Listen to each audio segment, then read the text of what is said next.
Assalamualaikum warahmatullahi wabarakatuh. Anak-anakku, hari ini kita akan belajar tema 1, indahnya kebersamaan.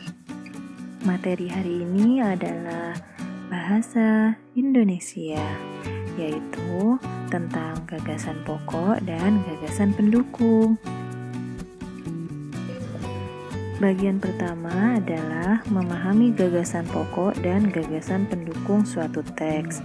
Suatu teks terdiri atas beberapa paragraf. Setiap paragraf memiliki gagasan pokok dan gagasan pendukung. Paragraf adalah kumpulan dari beberapa kalimat dan diawali dengan kata yang menjorok ke dalam. Nah, ini adalah contoh dari paragraf di buku tema kalian halaman 1. Kata pawai itu tidak lurus dengan kata lain di bawahnya. Artinya kata pawai ini adalah awal dari paragraf pertama. Gagasan pokok adalah topik yang dibahas pada suatu teks atau ide pokok pada suatu teks. Gagasan pokok dapat ditemukan pada kalimat utama yang terletak di bagian awal atau akhir suatu paragraf. Nah, ini yang ditandai adalah contoh dari gagasan pokok. Gagasan pendukung adalah uraian atau informasi tambahan pada suatu teks yang terletak pada kalimat penjelas. Nah, ini kalian bisa lihat di halaman pertama pada kalimat yang Ustadzah beri tanda merah. Gagasan pokok dan gagasan pendukung disampaikan secara tersurat maupun tersirat.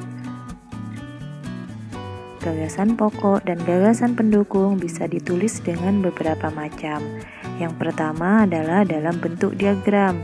Ini contoh gagasan pokok dan gagasan pendukung dalam bentuk diagram. Yang kedua adalah dalam bentuk tabel. Nah, yang ini adalah contoh gagasan pokok dan gagasan pendukung dalam bentuk tabel. Bagian kedua adalah memahami gagasan pokok dan gagasan pendukung dalam teks lisan. Teks lisan adalah teks yang dibacakan. Teks lisan juga memiliki gagasan pokok dan gagasan pendukung. Gagasan pokok dan gagasan pendukung dalam teks lisan ditemukan dengan cara menyimak. Menyimak artinya mendengarkan dengan saksama hal yang dibacakan. Nah, dari tadi kita sudah menyimak beberapa penjelasan tentang gagasan pokok dan gagasan pendukung. Untuk lebih memahami, mari kita coba mengerjakan mencari gagasan pokok dan gagasan pendukung dari sebuah cerita. Silakan dibuka buku tematik kalian halaman 1. Di sana ada sebuah cerita pawai budaya. Silahkan kalian coba cari gagasan pokok dan gagasan pendukungnya pada paragraf ketiga saja, yaitu paragraf yang diawali dengan kata budaya Bali terkenal karena bunyi. Untuk paragraf yang lainnya tidak perlu dicari ya. Selamat mengerjakan anandaku. Jika ada yang tidak dimengerti, silakan tanya ke Ustadzah ya.